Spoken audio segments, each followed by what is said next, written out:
चलो अगला क्वेश्चन करते हैं। तो क्वेश्चन अपना साल 2023 का है। क्वेश्चन क्या बोल रहा है? अ dipole comprises of two charged particle of identical magnitude q and opposite in nature। ठीक है। The mass m of the positive charge particle is half of the mass of the negative charge particle। तो positive charge particle का मास m है, तो negative charge particle का जो मास होगा ना वो पॉजिटिव चार्ज पार्टिकल के मास से दुगना होगा, तो नेगेटिव चार्ज पार्टिकल का मास 2m हो गया। The two charges are separated by a distance L if the dipole is placed in a uniform electric field E vector such a way that dipole axis makes a very small angle with the electric field vector। सही है। The angular frequency of the oscillation of the dipole when released is given by। तो तुम देखो situation कुछ ऐसी है, एक अपने पास पॉजिटिव चार्ज है और एक अपने पास नेगेटिव चार्ज है। पॉजिटिव चार्ज का मास m गिवन है और नेगेटिव चार्ज का मास 2m होगा। इनके बीच की दूरी कितनी है? l है। सही है।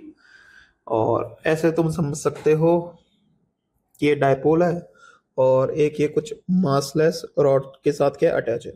ठीक है। अब तुम देखो इधर,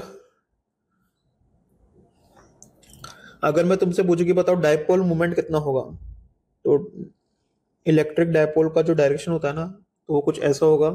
तो लेट सपोज इसका जो मैग्नीट्यूड है वो p ले रहा हूं मैं। p का वैल्यू क्या लिखूंगा मैं? वो लिखूंगा मैं QL। सही है। अब तुम देखो, एक यूनिफॉर्म इलेक्ट्रिक फील्ड है जो कि इलेक्ट्रिक डायपोल के साथ बहुत ही छोटा सा एंगल बना रही है। तो मैं ऐसे कुछ मान सकता हूँ उस इलेक्ट्रिक फील्ड को। देखो कौन सा कलर लें, कोई दूसरा ले लेते हैं, ये ले लेते हैं। तो इलेक्ट्रिक फील्ड मेरी यूनिफॉर्म है, तो ये इलेक्ट्रिक फील्ड मेरी यूनिफॉर्म है और डायपोल के साथ बहुत ही छोटा सा एंगल बना रही है और इलेक्ट्रिक फील्ड का मैग्नीट्यूड कितना है? ई है। मतलब ऐसे समझ सकते हो, ये मेरा डायपोल है और ये मेरा इलेक्ट्रिक फील्ड है और इनके बीच में एंगल ये थीटा है और थीटा क्या है? बहुत ही स्मॉल है। सही है।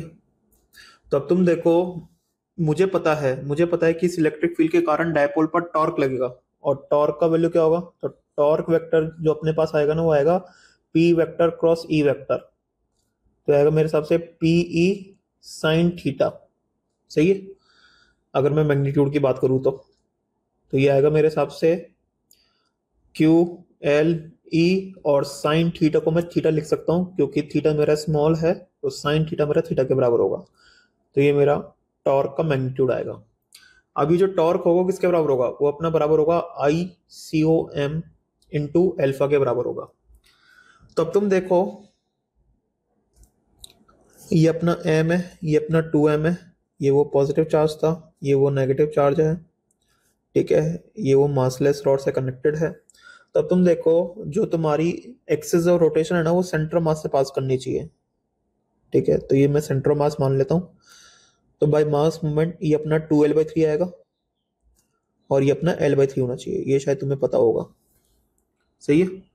अब यहां पर तुम देखो, अगर मैं तुमसे पूछूं कि बताओ तुम्हारे एक एक्सिस है जो कि सेंटर मास से पास कर रही है, तो उस एक्सिस के अबाउट तुम्हारा मोमेंट ऑफ इनर्शिया कितना होगा? तो डायरेक्टली ऐसे लिख सकते हो ना, m2L/3 का होल स्क्वायर प्लस 2mL/3 का होल स्क्वायर कितना रही है? ये अपने पास आ रहा है 4mL²/9 प्लस 2mL²/9। यही आ रहा है शायद। हाँ यही आ रहा है। तो कितना आ रहा है ये? 6mL²/9 मतलब 2/3mL²। तो ये अपना क्या है? बेसिकली ICOM है।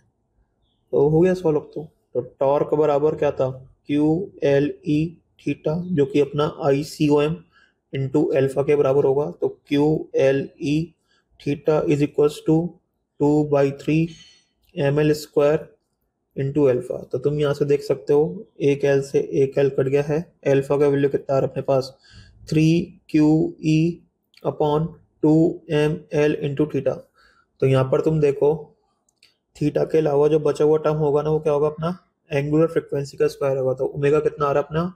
√3QE/2mL 2 ml, तो ये अपना ओमेगा होगा, मतलब एंगुलर फ्रीक्वेंसी होगा। तो बिल्कुल आंसर अपना क्या होगा, ऑप्शन 2 होगा। तो आसानी से सॉल्व हो गया यार ये वाला भी। चलो अगले क्वेश्चन पर आते हैं। तो क्वेश्चन क्या बोल रहा है,